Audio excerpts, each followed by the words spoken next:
Inside the towering E&C Alliance headquarters, the conference room was packed with executives and employees seated in precise rows. The air was heavy with tension. On stage, a silver-haired man in a formal suit stood before them, his presence commanding immediate silence. Testing. Hello, everyone, he began, his voice firm yet courteous. Thank you for coming. I am Young Sung-Darim, CEO of E&C Alliance. His expression hardened as he continued. I must apologize for calling an offline meeting like this, but our alliance is in a difficult situation.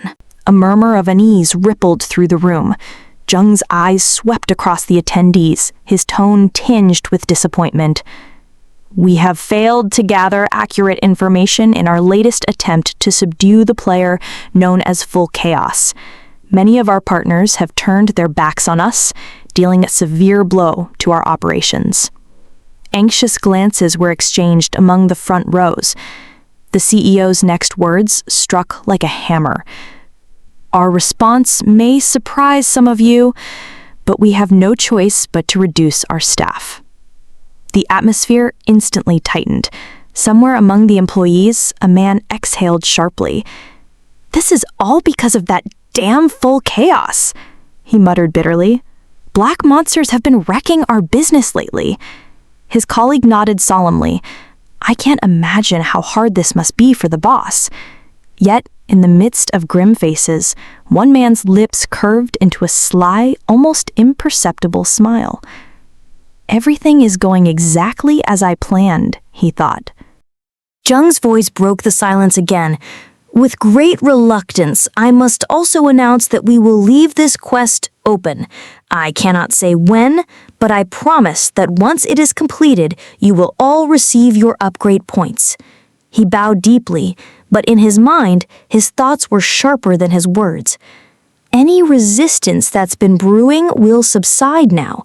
Many of them will soon lose their jobs, making it easier to choose who will be cut. His smile turned faintly cruel. A little suffering when you're young builds character, after all. Later, in a private, sterile room, Jung reclined in comfort, his body connected to the Olympus system. His consciousness drifted into the digital network. Repairing relations with our partners is the most important thing now. Reputation is hard to restore once it's been shattered. This is a matter of life and death. In the virtual realm of Olympus, the shadowy figures of allied directors appeared. Some allies, some burdens, faces etched with suppressed guilt and doubt.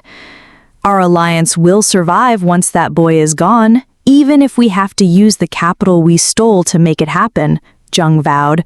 His virtual hand clenched into a fist. 1 billion should be enough. Far away, a cloaked man stood before a grand, old-fashioned building, gazing at it as though he could see through walls and data streams alike.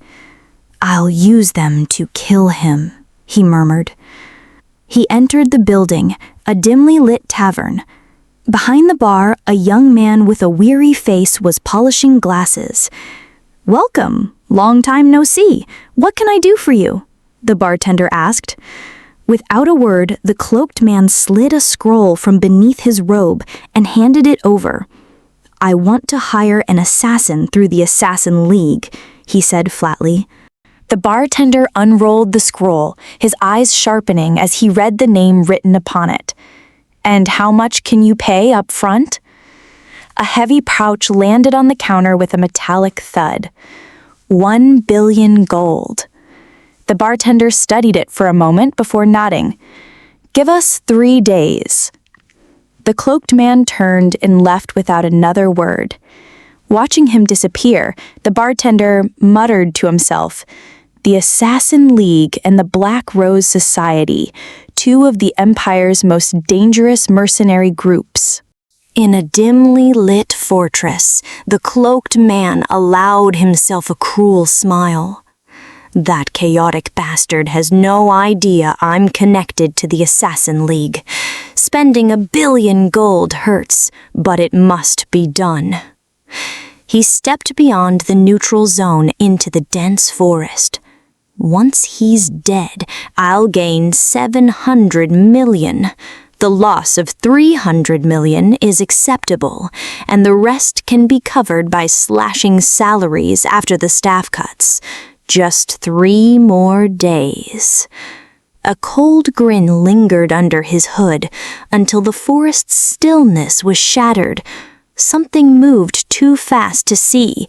His vision spun. His head hit the ground before his body collapsed beside it. What? Was I killed? I didn't even feel it. His form began to glow an eerie blue as the system's voice rang out. You will remain a spirit until you log off. From the shadows, a figure emerged, masked in bright crimson. The assassin flicked a card toward him with lethal precision. It struck the ground, revealing the emblem of a black rose. The Black Rose Society? But why? The assassin's cold voice cut through the air. This is only the beginning, because you have an unlimited death warrant. Meanwhile, at the Assassin League's headquarters, an agent reported, as ordered, the mission has been handed to the Black Rose Society. A man in dark robes, Master Yorhan, the second elder, spoke without turning. He should already be dead by now. But sir, one subordinate began hesitantly, we could have handled... The room froze. Yorhan's shadow loomed over the trembling man. Are you questioning me? The elder's voice was razor-sharp. The subordinate's body stiffened in terror. As you wish, master. Know this. This mission is mine now.